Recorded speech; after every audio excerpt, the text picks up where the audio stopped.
지난 시간에 모든 UV 매핑을 끝냈습니다. 하지만 여러 오브젝트로 분리되어 있는 상황입니다.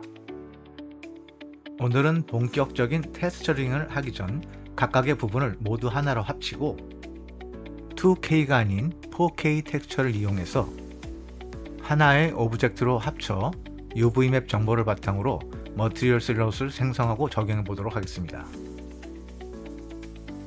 그리고 텍스처에 4시간을 더하는 앰비언트 오클루전 기능을 소개해 드리겠습니다. 이런 작업을 하기 위해서 프레퍼런스를 열어 키맵에서 탭 포 파이 메뉴를 선택합니다. 단축키 탭을 누르면 오브젝트, 에디트 모드, 텍스처 페인트로 빠르게 전환할 수 있습니다. 모든 오브젝트를 하나로 합치기 위해선 먼저 모디파이어를 적용해야 하는데 하나하나 어플라이 할 수도 있지만 한꺼번에 적용할 수도 있습니다.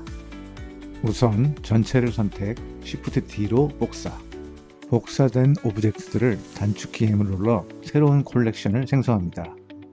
이름은 백업으로 정하겠습니다. 그럼 아웃라이너 창에 백업 폴더가 생성되고 복사된 오브젝트가 들어가게 됩니다. 보존을 위해 비활성화시킨 후 단축키 A로 원본을 전체 선택 후 오른쪽 마우스 클릭 Convert to Mesh를 선택하면 모디파이어가 모두 적용됩니다. 오른쪽 아웃라인을 통해서도 확인할 수 있습니다.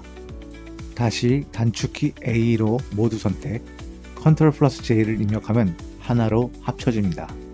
역시 아웃라이너에서 하나의 오브젝트로 합쳐진 것을 볼 수 있습니다.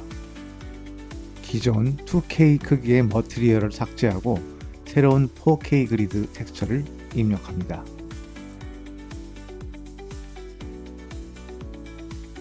좀 더 밀도 있는 그리드가 표현되고 그만큼 텍스처의 선명도도 올라갈 겁니다. 이런 걸 텍셀 덴서티라고 부르기도 합니다. 일단 분리해 놓겠습니다. 텍스처 작업을 위해 한 가지 필요한 애드원인 노드 랭글러를 활성화시킵니다. 우선 노드 선택 후 Shift 플러스 컨트롤 마우스 왼쪽 클릭을 하면 머티리얼 아웃풋과 바로 연결시킬 수 있습니다. 각 노드가 표현된 상태를 확인할 수 있는 거죠.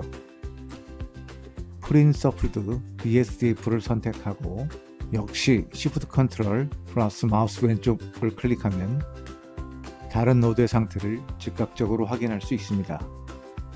이를 보면서 바로바로 노드의 상태를 조절할 수 있습니다. 일단 그리드 텍스처를 제거하고 텍스처 사이트에 들어가서 텍스처를 구해 보겠습니다. PBR에서 텍스처 데이터를 찾을 겁니다. PBR은 빛이 현실 세계의 물리법칙에 따라 물체 표면에 반응하는 방식을 시뮬레이션하는 렌더링 방식입니다. PBR 서페이스를 선택합니다. 간단한 예를 들기 위해서 여러 종류의 PBR 중 격도를 선택합니다. 우상단의 PBR 맵에서 4K PNG 압축 파일을 선택 다운로드 받습니다. 압축을 풀어줍니다. 브릭 텍스처의 샘플과 컬러, 노멀, 러프니스 맵 등이 폴더 안에 있습니다. 블렌더는 주로 컬러, 러프니스, 노멀, 메탈 등의 이미지를 합쳐서 머티리얼을 만들어냅니다. 대략 이런 개념을 가지고 우리가 필요한 플라스틱 머티리얼을 검색해 봅니다. 플라스틱 중 하늘색을 선택해 보겠습니다. 표면이 완전히 매끈하지 않고 약간의 입체감이 있습니다. 아까와 마찬가지로 4K PBR을 다운로드 받겠습니다. 압축을 풀고 모두 저장합니다. 메탈 PBR도 4K로 다운로드 받겠습니다.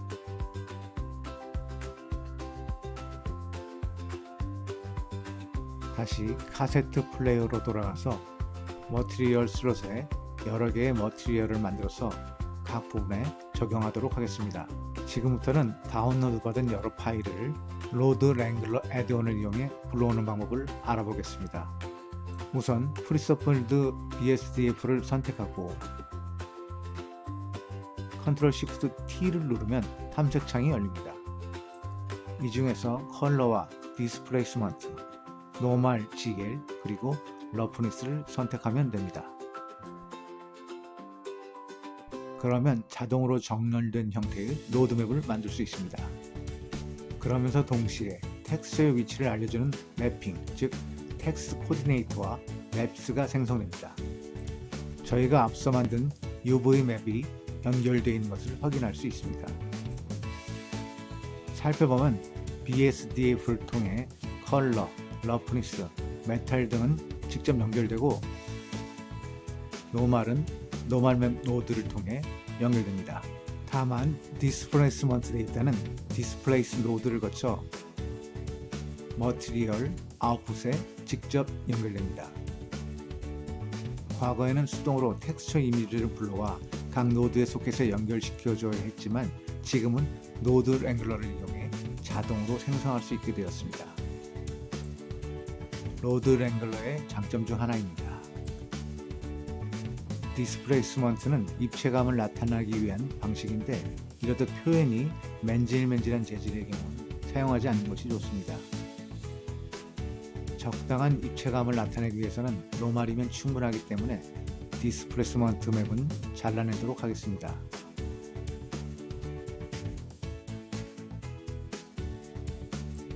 플라스틱 표면의 거칠기가 좀 센 것 같습니다. 숫자 값을 이용해 거칠기를 좀 줄여두도록 하겠습니다. 머티리얼 이름도 플라스틱 베이스로 바꾸겠습니다. 머티리얼을 하나 더 추가하겠습니다. 머티리얼 이름은 사이드로 변경하겠습니다. 동일한 방법으로 프린서플드 BSDF를 선택, 컨트롤 쉬프트 T를 누릅니다. 역시 탐색창이 열리고 이전에 다운로드 받았던 메탈의 컬러, 메탈, 그리고 러프니스 등을 동시에 선택합니다. 역시 로드 랭글러를 통해서 적절하게 텍스트를 배치할 수 있습니다. 플라스틱과 달리 스틸 머티리얼에는 메탈릭이 포함되어 있습니다. 사이드 머티리얼을 카세트 플레이어에 할당하기 위해 에딘 모드로 들어갑니다. 링크드 셀렉션 L 잘 선택됐는지 G 단축키를 누르고 이동해 봅니다. 에딘 모드에서 선택하고 머티리얼 슬롯의 사이드를 선택, 어사인을 누릅니다. 이렇게 사이드에 머티리얼이 할당되었습니다.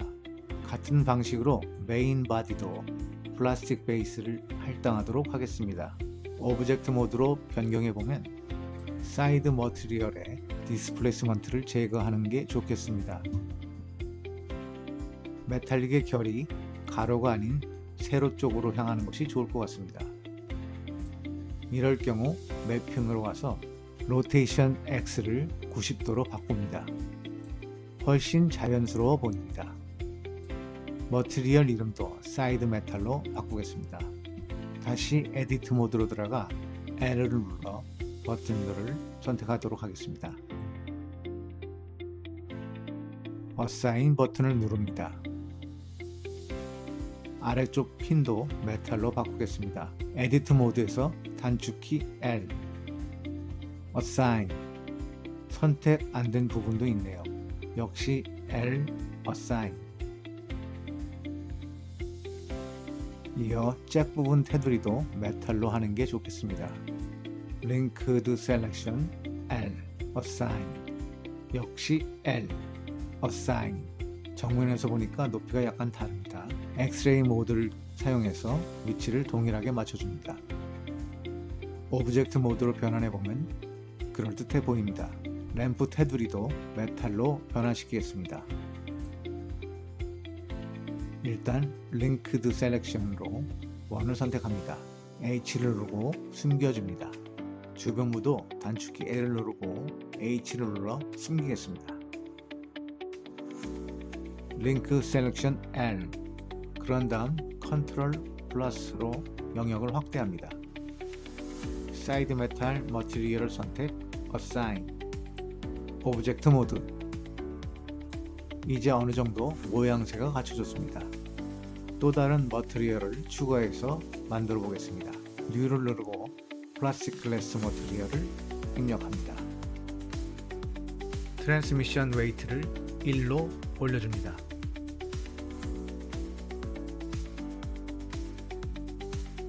그리고 알파 값을 줄여줍니다. AI의 도움을 받아 볼란드에서 투명한 글래스 값을 한번 찾아보도록 하겠습니다. 컬러와 러프니스, 굴절률을 참조합니다. IOR 굴절률을 1.45로 조정합니다. 에디트 모드에서 플라스틱 글래스 부분을 선택합니다. 어사인 버튼을 누릅니다.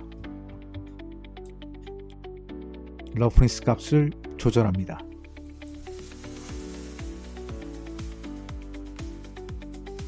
상단의 노란 버튼을 위해 머티리얼을 추가하겠습니다. 플라스틱 베이스 머티리얼 쉐이딩 창으로 들어갑니다. 프린 서프스 BSDF를 함께 선택, 복사합니다. 다시 옐로우 버튼 쉐이딩으로 들어가 페이스트합니다. 앞부분의 BSDF는 삭제하고 BSDF를 머티리얼 아웃풋에 연결합니다. 컬러 연결을 끊고 베이스 컬러의 색을 노란색으로 조정합니다. 에디트 모드로 들어가 링크드 셀렉션 L을 누르고 단추를 선택합니다. 단축키 L은 여러가지 옵션이 있는데 노멀을 선택합니다. 머티리얼 슬롯에서 어사인을 누릅니다. 다시 오브젝트 모드, 또 다른 머티리얼 추가, 이름을 에미션으로 바꿉니다. 에미션의 값을 조금 올려보겠습니다. 색상은 붉은색으로 바꾸겠습니다. 에디트 모드 전환, 단축키 L로 램프 선택, 어사인 선택,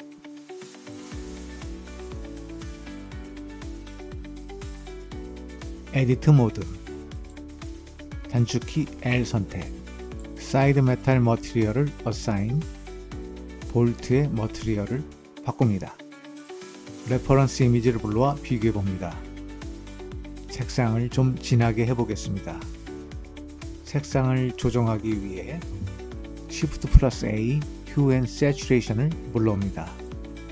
컬러와 프리서픈드 BSDF 사이에 놓습니다. 밸류 값을 낮춥니다. 색상이 좀 더 진해졌습니다.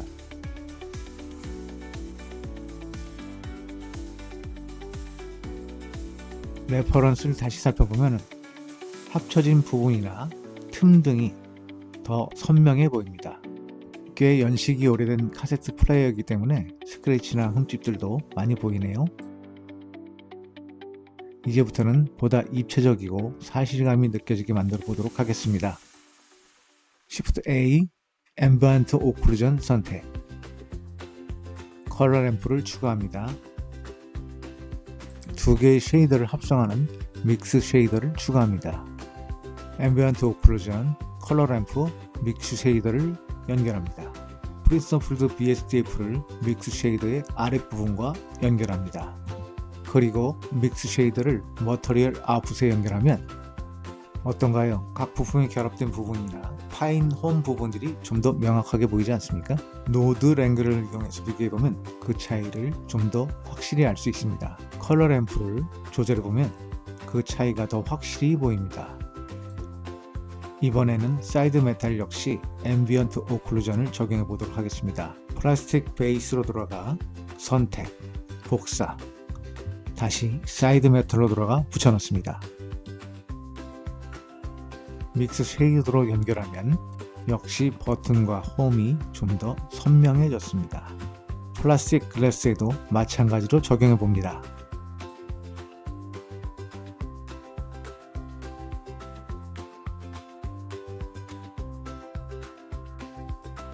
모서리가 좀 더 선명해졌네요.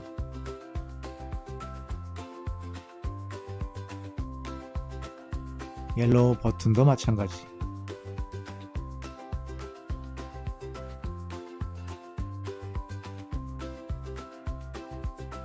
확실한 차이가 느껴지죠?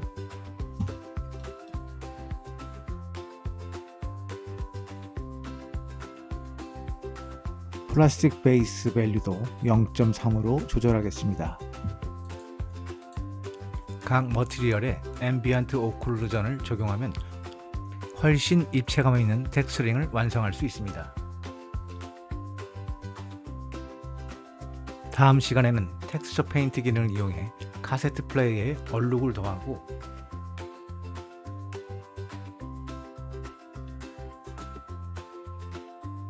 로고를 넣어 최종 렌더링을 해보겠습니다. 감사합니다.